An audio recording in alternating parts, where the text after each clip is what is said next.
Halo semuanya, Assalamualaikum warahmatullahi wabarakatuh. Perkenalkan, saya Muhammad Irsyad Fari, NIM 10324127. Dan di kesempatan kali ini, saya akan mempresentasikan materi tentang hak prerogatif Presiden dalam perspektif hukum tata negara Indonesia. Materi ini saya susun berdasarkan kajian yang ditulis oleh Nikmatul Huda dan akan saya jelaskan dengan bahasa yang mudah dipahami. Dalam sistem pemerintahan Indonesia, Presiden memiliki kedudukan sebagai kepala negara sekaligus kepala pemerintahan. Artinya, Presiden punya peran penting dalam menyelenggarakan kekuasaan eksekutif. Salah satu bentuk kekuasaan yang sering jadi perdebatan adalah apa yang disebut sebagai hak prerogatif Presiden. Hak prerogatif ini adalah hak khusus yang memungkinkan Presiden mengambil keputusan tertentu tanpa harus minta persetujuan dari lembaga lain. Tapi dalam praktiknya, hal ini pernah menimbulkan kontroversi. Contohnya saat masa Presiden Abdurrahman Wahid atau Gus Dur. Beliau memberhentikan beberapa menteri seperti Yusuf Kala dan Laksamana Sugardi tanpa menjelaskan penjelasan yang jelas. Ini menimbulkan reaksi keras di DPR dan masyarakat. Bahkan keputusan Presiden itu sempat diuji di Mahkamah Agung dan dinyatakan bertentangan dan aturannya berlaku. Dari sini kita bisa lihat bahwa penting banget untuk memahami sebenarnya hak prerogatif itu seperti apa sih. Jauh mana kekuasaan Presiden itu dibatasi oleh konstitusi, terutama setelah UUD 1945 mengalami amandemen. Next. Nah, dari latar belakang tadi kita bisa tarik dua rumusan masalah utama. Satu, bagaimana kedudukan dan ruang lingkup hak prerogatif Presiden menurut UUD 1945. Dua, bagaimana perubahan hak prerogatif tersebut setelah amandemen dan apa dampaknya terhadap sistem pemerintahan. Tujuan dari pembahasan ini adalah untuk mengetahui secara jelas bagaimana konsep prerogatif Presiden itu diakui dalam hukum tata negara Indonesia. Juga untuk memahami bagaimana praktik pelaksanaannya di masa kini. Apakah masih bebas seperti dulu atau sudah lebih dibatasi?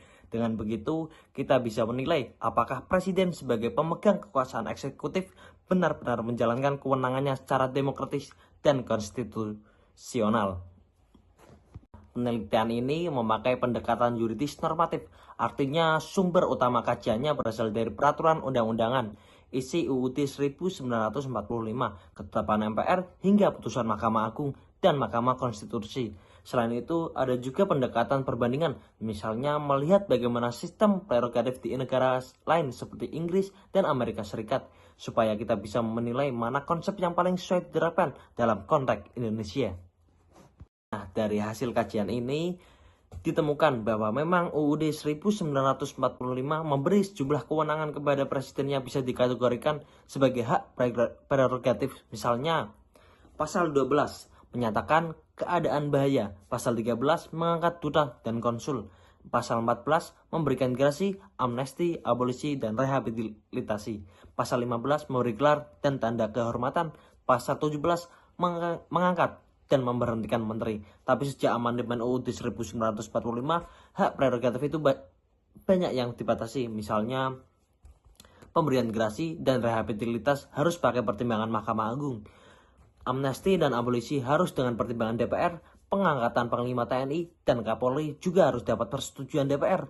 Bahkan soal pemberian tanda kehormatan juga harus sesuai UU. Nggak bisa asal tunjuk. Dari sini kita bisa lihat kalau kekuasaan Presiden sekarang udah jauh lebih terkontrol. Prinsip check and balance mulai diterapkan dengan lebih serius agar Presiden nggak bertindak sewenang-wenang. Sebagai penutup, bisa disimpulkan bahwa hak prerogatif Presiden masih ada, tapi sekarang sudah tidak mutlak lagi. Kekuasaan itu berubah dari yang tadinya absolut menjadi kekuasaan konstitusional, yang berarti dibatasi oleh hukum dan diawasi oleh lembaga lain. Pembatasan ini penting agar kekuasaan Presiden tetap dalam koridor demokrasi dan konstitusi, tapi di sisi lain harus ada juga aturan hukum yang lebih jelas supaya nggak terjadi multi tafsir dalam pelaksanaannya. Intinya Presiden tetap punya hak, tapi hak itu harus digunakan secara hati-hati dan bertanggung jawab.